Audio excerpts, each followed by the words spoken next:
আসসালামু আলাইকুম রহমতুল্লাহ। এই যে আমরা কৃষি জমিতে শশা চাষের জন্য যেসব সার ব্যবহার করতেছি, সারগুলো দেখেন কত ধরনের সার আছে। যেমন আছে শাহি বিট, এখানে আছে শাহি বিট আছে, পরে আছে ওয়ান জিপ, এরকম অনেক প্রকারের সার আছে। আপনারা দেখেন মামা, আপনি সারগুলো একটু ঘুরে ঘুরে দেখান। সারগুলো দেখেন, এই যে অনেক সার আছে, দেখেন অনেকগুলো সার আছে। এইগুলা সার আমাদেরকে প্রয়োগ করতেই হবে।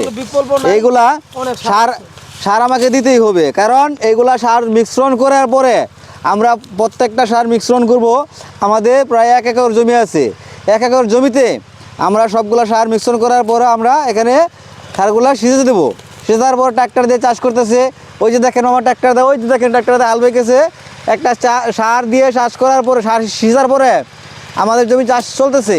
এখন আমরা এই সারগুলা আমরা কি করব, এই যে প্যাকেটগুলা সাথে ধরেন একটু, এই প্যাকেটগুলো আমরা কাটিয়ে ফেলতেছি, সার দিতেছি।